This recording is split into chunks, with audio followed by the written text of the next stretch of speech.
राज्यपाल के बारे में पढ़ रहे थे, विस्तार रूप से अपने पहले वाली वीडियो में पढ़ लिया है सब कुछ। अब उसके बाद अब तो केवल विधायक शक्तियों के बारे में पढ़ेंगे अपन, और विधायक शक्तियों के बारे में पढ़ने के बाद अपना राज्यपाल टॉपिक लगभग कंप्लीट हो जाएगा।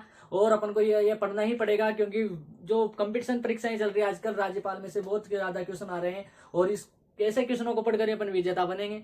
ठीक है, और विजेता बनने के लिए आपको मेहनत तो करनी पड़ेगी। ठीक है, तो विजेता बनने के लिए मेहनत और कामयाबी लक्ष्य सबको देखना पड़ता है। ठीक है, अपनी परिस्थितियों के अनुसार अपन को मेहनत करना आवश्यक है, और इन सबको पढ़ना आवश्यक है। हमेशा अपन को जीत पानी है। ठीक है, जीतेंगे हमेशा, ये वादा करो। मेहनत हमेशा ज्यादा करो, कोशिश करो इतनी कि हमेशा कामयाब हो। ठीक है, उसके बाद चलते हैं अपन विधायक शक्तियों के बारे में। प्रथम सत्र में भाषण देता है राज्यपाल। ठीक है, और विधानमंडल जो होता है उसमें 3 भाग है, राज्यपाल, विधानसभा और विधान परिषद। ठीक है, फिलहाल राजस्थान में विधान परिषद नहीं है, क्योंकि कुछ ही राज्यों में विधान परिषद होती है।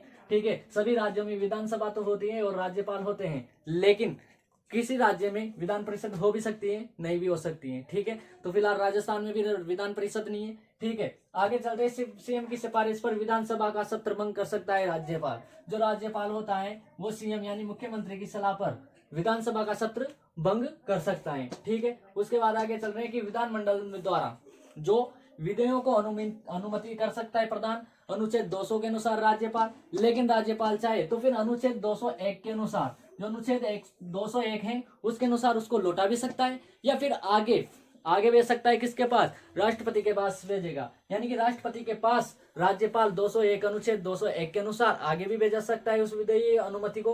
ठीक है, या फिर वापस लौटा भी सकता है। 200 के अनुसार ले भी सकता है। ठीक है, अब अनुच्छेद 202 की तरफ चलते हैं। अनुच्छेद 202 में दे रखा है वित्तीय शक्तियां। वित्तीय शक्तियां जो होती है ये क्या करता है? प्रत्येक वर्ष बजट प्रस्तुत करता है।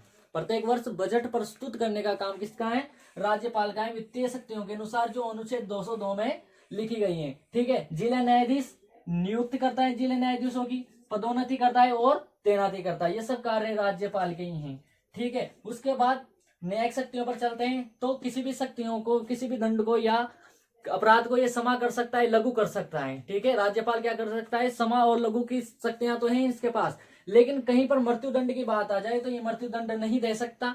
अगर सैनिक मामले की यानी कि आर्मी वालों की बात आ जाए, सैनिकों की बात आ जाए, तो वहां पर भी ये कुछ नहीं करता। वहां पर इन सब कार्यों को, सैनिक मामलों को और मृत्यु दंड को राष्ट्रपति देखता है। वहां पर राज्यपाल का कुछ काम नहीं होता है। ठीक है, अनुच्छेद जो 31 है संविधान का, उसके 3rd में बताया गया है कि राष्ट्रपति का विचार विमर्श भी होगा, यानी कि राज्यपाल के कहने पर राष्ट्रपति विचार विमर्श करेगा किसी भी न्याय पर। ठीक है, तो अनुच्छेद 201 के अनुसार वो घोषित भी कर सकता है उस न्याय को, या फिर नहीं भी कर सकता। उसके बाद मृत्युदंड और समा लघु, तो ये मृत्युदंड तो दे ही नहीं सकता, समा और लघु कर सकता है किसी भी सजा को।